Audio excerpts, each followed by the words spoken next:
Гледай какви бандърнаци. Веско, покажи къде варим заради тези говеда. Никъде ли?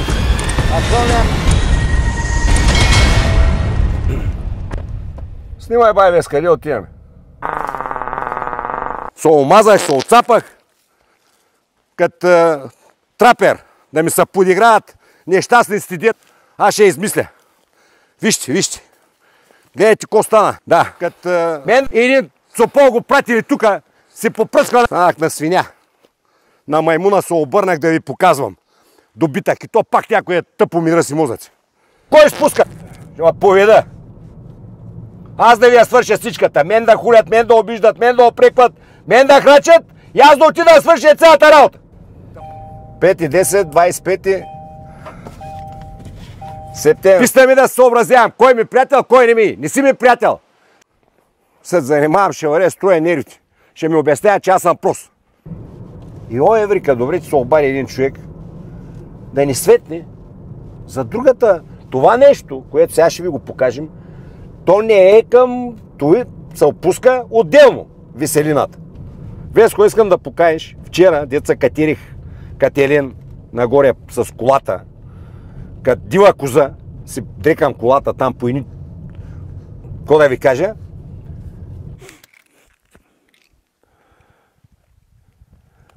Тук съм дошъл да ви покажа по едни кози пътеки съм минал с колата си, дето с АТВ-та само минават. За последно и да се занимавам, обещах и той го правя заради себе си, защото някои тапаци ме изкараха някакъв лумпен дет, не мога да смятам. Тая речкичка, проумяваш ли ко ти говоря, бе? Тиквеник, дет ми пишеш. Тая речкичка, проумяваш ли ко ти говоря? И няма жаби, няма риби, няма змии. Еколози. Благодарение на язовира има жаби. Да ма карате да ида до тук, да се хендря, да ти покажа за какво става въпрос. И сега ще отида на вира да ви покажа пак в реално време. Сега днеска сме кой? 25 или? 25 в 5 часа и сега се смъквам от тук да отида да ви покажа, защото отивам лайв след малко в 7 и да ви покажа каква вода вари от още едно място. На тези ни кадърници. Само от той дет ще ви покажа да излиза и той дет влиза и язовира се изпразни. Такъв принцип, гравитационен принцип. Няма една помпа, няма ток, няма вец. Веца е много малък и той не работи. И той е направен да ползва там за самата пречиствателна станция. Айде да варим байвес. И той беше за последно. Хич няма да се занимавам повече. Ще стоим без вода, да знаете. Всичко правили комунистите, гледайте. Тук папрати, мапрати. Тук трябва да папуриде. Тук трябва да свети. Освен молитва, трябва и мотика. В тая рекичка, той е пътя за Трухчовата къща. Вълчовския ръкав ли беше? Да. Вълчовския ръкав. Искам да видите колко гениални са били комунистите. Това нещо, всичкото ще се влезе в язовир Йовковци и поне всички тапаци ми даваха акъли. Амко вали още 2-3 пъти, а то ще вали. Като вали сняг, какви глупости ми говорите? Няма ви пусна аванта, нещастници.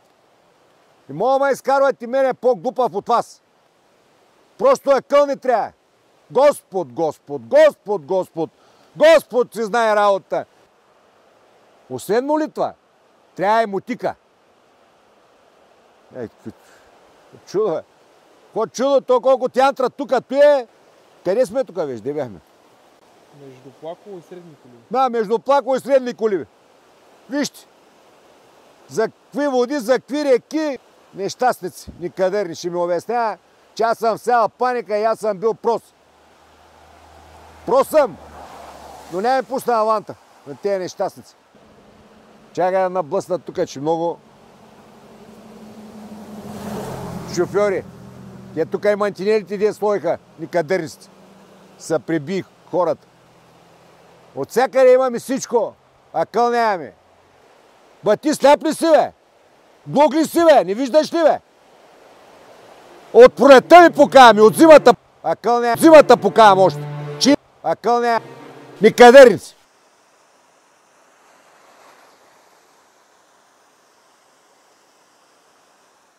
Искам да ви покажа арогантността, наглостта на сегашните управляващи. Вие го видяхте. И разни буклуци ми обясняват, че имало някаква рекичка отгоре се впуска. Няма такова нещо. Няма такова нещо. Това е 500 метра под язовира. Нищо не влиза. Търновци, да знаете. Ще едете ребелия. И аз покрай вас. И на никой не му пука. Каквото и да покаеш, викат един брейка силай и вие пасмината ще си мълчите. И те знаят, че ще мълчите, бе. Те знаят и си правят каквото си искат. Може ли лидер на партийка да вари с 20 души охрана, бе? 20 души. Да вика на Евелин Мишка, да вика оня ко са правя, ко са птои държание ли? Аз съм бил арогантен и българен. Ма той човека приказва като на женския пазар. Или в Калтинец, или някъде на друго място. Няма! Хора няма. Тиквеници има, хора няма. Всичките трябва да си носите с тубите, да фалирате, да се научите и пак няма да се научите. Те зато и са нагли, бе, що сте тапанари. Те зато и правят каквото си искат, бе, що сте страгли мишки, що сте с крийти, що сте на почивчици, щото не ви пука нищо. Гледайте тук, плющи. Вижте какво чудо. Тяга. Има ловецови. Има тикверици. Да знаеш, каза, има вец. Има един дебел. Гледай какво чудо.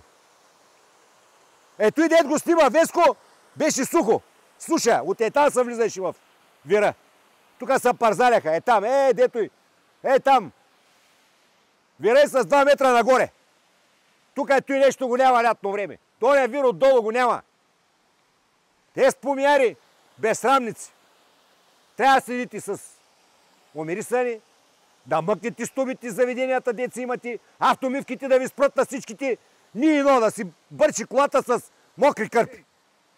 Но най-хубавото е, че ще имат клецат вас и на вас не ви пука. И той го вижда всеки нардете и тука, бе. И не му и на къла. Кай, чакай, бе, но няма вода, бе. Ба нали суша, бе? Ба нали глобално затопляне, бе? Нали Грета Тунберг? Глобално затопляне за глобални тикверици. Не мога да се чуя от водата. Гледайте какви водопади. Ще го повтарям нон-стоп. Водата на Господ. Господ ти я пратил. Умнико, дед за Господ ме прикажеш. И го чакаш, той ти помогне. Не, няма да ти помогне. Не, няма да ти помогне. Не може, аз като гледам какви шизофренисти, ти му покажеш всичко. Ивелин прикажа най-културно, най-възпитано ходи. Той що ходи при хората? Ако не ходи при хората, що не ходи при хората? Той с тъпоса прикажа, аз съм като детска играчка пред него. Човек къде че прави държа, плачейки от буклук нагоре. Но вие сте виновни. Вие. Седейки, ще го едете всичките. Това е добре. Това е добре. И последно, аз ми се обадиха да варя да ги снимам. Кой се занимавам? То той не виждат, бе. Ще варя по нивите, ще ме пикъкат свинската коданка. И каква файда? Каква файда? Никаква.